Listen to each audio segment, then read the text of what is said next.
Before we begin, thank you very much to Grarl Brown for joining the Patreon campaign. Thank you very much for the support. Really appreciate it. I think, last I checked, that actually puts me over 600. Thank you guys so much. I love you people. Thank you so much for supporting me in the channel this much. If we make it to March 1st and those totals are still there, we will be doing Beast Machines episode reviews. So here in the coming weeks before we get there, hopefully that I will be prioritizing Beast Wars episode reviews, get all that caught up so that come March 1st, if we get to that point, I can just sit down and start formulating what I'm doing for Beast Machines. I know some have dreaded it because I've said, yeah, I'm not a fan of Beast Machines, but I'll try to be as objective as possible. That's the reviewer thing. And I will try to look at it with fresh eyes because it has been a long time since I saw it. So who knows? It might have grown on me. So today we have more of a personal little topic, just something that makes me really happy when I'm here. So one of the things I love about working a store like this is that we're way more connected to our clientele, our people, than your typical, retail outlet would be. You might go to Walmart or Target, you'll see the same stock person, the same greeter or something, and maybe a few conversations here or there, but like when it's a shop like this, and my regulars are used to just seeing me here, the rapport is a little bit stronger than typical. I have customers coming in who consider me a friend. I have customers bring me birthday presents. It's weird sometimes. But it does happen, and incredibly cool thing when it does happen. The fun part about this is because we have this better connection, it does let us do a little bit more than your typical store would. If I was working at Target, for instance, I wouldn't get away with nearly what I do right now with a lot of the customers. So, for instance, So, for a shop like this, it's the little things you do for customers that goes beyond just, taking their money and handing them their purchase that retains customers and builds that rapport. It's that little local neighborhood mom and pop shop kind of vibe. That's the kind of thing you want in a store like this. So for instance, if you, I don't know if you can see any on the camera from now, which is weird because I'm looking at the camera, but by the register, we've got a ton of like Pokemon posters, and when we get a brand new series of Pokemon, occasionally they'll send us this press kit that we're supposed to use to decorate the store, put up in the windows, etc., to promote the brand new product that's being released. That'll usually include, giant lenticular cards, it'll include window clings, signage, promotional stuff. But it'll also include stuff for us to just give away to customers. And one of the things that we get more often than not are posters. Not huge, gigantic ones, but relatively nice posters. They've got one of the featured Pokemon from that particular set. So we don't have like a dedicated system to giving them away. If people ask for one, yeah, they can have one. But where we kind of go out of our way is when we find out that a kid is in here for their birthday. So for their birthday, anytime, they come in to, pick up something for their big day, we will ask, okay, so do you like one of the posters we have on the wall? You can take pick me a poster. I'll go get you one from the back. And the parents love it. Kids absolutely love it. Because there's cool posters back there. We got like jumbo, like chonky Pikachu back there. We've got we got this one poster. It's over the bathroom sign. You can actually see that one. You can't see what's on it though. It's every Pokemon from the first 8 generations, and all their Mega Forms, all their Gigantamax, all their variations. Literally every iteration, every Pokemon design that existed for the first 8 gens. I made a joke with a customer. It's like, now that we're up to Gen 9, I have to print out supplements and staple them onto the original poster. But it's things like that. And it makes their day. And that's always fun we get to do because it makes their birthday feel more special. When they get to go to the toy shop, that's already a really cool thing for a little kid. But when the toy shop is also just giving them things they really like, also helps out a lot. It means the world to them. And I try to do a lot of things for kids when they visit the store. A lot of times a sibling will get dragged along and they get bored. So I've got like magic tricks that I do. Like I've got a psychic dice trick that's really simple to do. I've got one rope trick. I can do one actual rope trick. So that kind of thing. One other thing the kids coming in here will do more often than not is because they're so proud, because they know they're going to the Pokemon store. This might not be the toy store to them, it might just be the Pokemon store. So they bring their binder, in case they get any good card, because they're going to open their packs as soon as they leave the store. So if they get anything good, they want to put it in their binder right away. So kids will come in, they'll just be carrying their binders coming in, and kids are super proud of their collections. They're super proud of the cards they get. And one of the things that they like to do, is like when they find out, oh, the manager, the guy behind the counter actually knows Pokemon, they'll want to show off. Look what I traded for. Look what I pulled out of a pack. Pulling out of a pack, that's all well and good. For the most part, those turn out fine. But every now and then, mom buys something out of China on eBay, or they'll get traded for something at school that looks really fancy. And the kid doesn't know that there's such a thing as a fake Pokemon card and doesn't know how to spot a fake from a real one.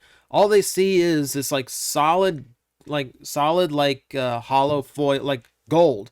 Not hollow foil, but like the entire Charizard card is printed in gold. On the backside is printed in gold. Not metal, just like gold cardboard, right? So they think, oh my god, it's such a super cool card. And they'll trade away something that's genuinely valuable for this fake card that's absolute trash. So something we do. Because there are times where we need to get Pokemon packs however we can, we will buy product, open it up, and then sell the individual packs. In the individual box, it is nigh unsellable just because of the way it's packaged. Or a lot of times it'll be damaged stuff that the distributor can't really send to an actual store, but we'll take it in because the packs are what we're interested in, and we can just get them out of there because they're usually in completely fine condition. But with that comes a lot of spare promo cards, a lot of spare extra excess cards that come out of those packages. So generally when a kid brings in a binder and they show off their cards, if a card in there comes up of a fake, I'll take the card from them. I will show them the differences. The card, the backing is usually faded compared to a real card. The numbers are offset, or the numbers are incorrect, or the holofoiling is done incorrectly. To an adult eye, it looks cheap. You can tell from an adult can tell it looks cheap compared to a real card. And what I will do is I will trade them one of my promo cards for their fake card. So it's not as valuable. Generally, it's not as valuable as the card they traded away, but it does get a fake out of their collection. It gives them something else that, could be tradable somewhere else down the line. And generally, because we're buying older boxes to do this, it's cards that they don't really have floating around amongst their friends. So they actually get one they can show off. So, it's a hard lesson to learn that, hey, your fancy thing, it's not what you think it is. But here's something. You give it to me and I'll give you one that is what you think it is. Makes my day. Makes them thrilled. And it's really not even just about kids. When I say it's the little things that matter here, it's not just treating kids well, it's adults too, because there's a lot of adults that don't really get this kind of experience anymore. Especially because adults kind of a lot of collectors that come in here are an older age that still remember those times where this kind of thing is ostracized. I guess to a point through high school and such, it still is. But I feel like it's a lot more accepted as just a general pop culture thing than it used to be. So when someone comes in, around my age, five or so years off in either direction, We can reminisce. I can bring up. Like they will ask me like, God, what was that one? What was that one show? What's that one show with like that big gray guy with wings, that really deep voice, and like that's Gargoyles. That's Gargoyles, and we'll just talk Gargoyles, and like bring back the memories of it. Share like the weird things. Like there's so many Star Trek actors in that cartoon, it's ridiculous. And it just like it fires a cylinder that they don't get to fire very often, because when they're in here, like this is an element they don't normally get to be around. A lot of people come in here are kind of blue collar workers. They're like they're cable installers, they're like air conditioning companies, they're just like like just common day honest blue collar work. So they're typically in an environment that doesn't really allow them to share that kind of passion. They do it online, but to do it in person is a completely different sensation. So a lot of people like to come in here and they kind of just like to talk and reminisce. I have people that come in here and we'll just talk for like half an hour, because I'm like they can go to me to find a brain that actually clicks the same way their brain clicks. So they really appreciate that, and it keeps them coming back around simply for the discussion. I do the same thing when I find out someone's in a D&D campaign, because everyone loves to talk about their D&D campaign, the weird things their characters have done, this goofy-ass character they're playing right now. And I love to talk D&D. So we immediately hit off on that rapport, especially in this area. In this area especially, because a lot of the geek culture in Florida is in Tampa and Orlando, or off on the east coast of Florida around Fort Lauderdale. Tons of geek places out there. I am in Southwest Florida, where it's a very, very small pocket of geekdom, and it's kind of tucked away and buried, especially because, I am, Southwest Florida means Naples, and Naples means big, big, big money. So it's a kind of environment that doesn't really, like, clamor to collectibles, and they don't really cater to, like, things like this of a geeky nature. So we're kind of like a little like plastic oasis in Southwest Florida as far as like collectibles and being in this geek environment go. So it's a huge thing for them to actually be able to just like come in here and just talk things they don't ever get to talk, be around things they don't ever get to see. It's really cool. And to find someone who shares a lot of those interests and that they can talk to, it's a really important thing. And then there is those rare moments that happen in this store where you actually do get to do something like really important for somebody. It's going to be the simplest thing. So it's extremely rare. But back when I used to get store credit, I used to get store credit for working in the store every hour. Kind of got rid of that. Got rid of that in exchange for a raise, which I think I prefer. But when I was accumulating store credit, I'd keep track of it, and on rare occasion, when the moment was appropriate, I would use my own credit to kind of, help out somebody who came in the store, especially regulars or kids. I had a kid that got, he was obsessed with one of the Power Ranger cars we have. We have these cars from Power Rangers Turbo, and they're just like little like rev up type cars. It's the Zords. But they don't combine, they don't transform or anything. It's basically just toy cars of the Zords. Like Bandai didn't even make these. These are like one of those like offshoot toys that they handed to some other toy company to do. We got them for pennies. I put a price tag on them, but honestly, it's nothing anybody's ever going to want. So there's a situation where parents came in, they were after stuff. They bought things, but one of their kids just would not let go of this Green Ranger car. So, when they're walking their way out, they're saying like, they bought so much, I decided to go, you know what? He can have it. Because we're barely losing anything on it. I just mark it off my store credits, so the store's technically not out anything.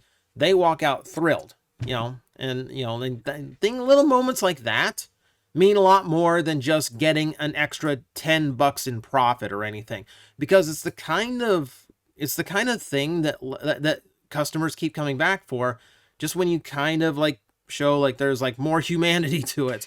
And it's the kind of vibe you want for a mom and pop shop. I had a customer, and what inspired this conversation today was a customer coming in, and he was doing some therapy shopping because he had just put his dog down, which is terrible for anyone to have to do. You know what's going to happen the second you walk in the pet store, but that never makes the moment any easier when it arrives. So, he's looking at Magic, and he's got $50 in his pocket, and he's picking out like Modern Horizons 2, which is not an inexpensive Magic pack. So he gets as many of those as he can, and while he's turned to the register, I kind of slip one extra one out of the box and pocket it. So just before he walks, after he makes his purchase, just before he walks off, I hand him that one extra pack. Just like, it's a very small gesture just to do something nice for someone who's hurting. And it's a little gesture like that just like, it hit him at just the right time that someone would want to do that. And, I was trying to hold back tears while he was walking out of the store. And it's that simple, I'm out one pack of cards. Big deal. But, being able to because I am in this position, because we work this kind of store, I can play fast and loose with things, I can work a few deals if someone is a regular, if someone's buying a whole bunch in one whack, and if someone is having, a bad day, I have the freedom to be able to do a little bit to improve it if I feel it's appropriate. And it does wonders for some people. Sometimes it's just that tiny little bit of kindness that, really just improves everything. So like it really, I'd never be able to get away with that. Like I couldn't work at Target and go, here's one more pack of Pokemon. I'm sorry about your dog. That's not going to fly. But here I get to be able to do things like that. And it makes me feel good that I can do things like that, just to help out someone's day just a little bit, or just, because, I want people walking out of the store happy. Like even if they come in here for retail therapy, like I want to make sure they leave happy. It's not something I do all the time, but in a very few rare instances, it's appropriate, and, it's one little thing a shop like this gets to do that helps with people out. And then, it makes me happy that I can do it. So those are little things, just little things that I get to do at the store to just kind of improve people's day and just, make it more than just coming in, putting your stuff on the register, handing them money and leaving. I want this to be more of a, small town experience. I want this to be more of a personal experience than just soulless retail, because little shops like this have a lot of passion and they have a lot of spirit in them. So I love to be able to pay that forward and show that when I can, because it's really important to show that we are not just, a soulless retail establishment. We're people, and, we're trying to treat everyone like, as much like a friend as we can. So if a friend's hurting, I can do a little bit for you. And that's the toy store life. Guys, I am facing the most powerful enemy any YouTuber can face, the algorithm, and I need your help to defeat him. Hit the like button, hit the subscribe button, hit the notification bell, and leave a comment. Every time you do, we attack that algorithm and we drive it back until it can no longer defeat this channel. Thank you very much.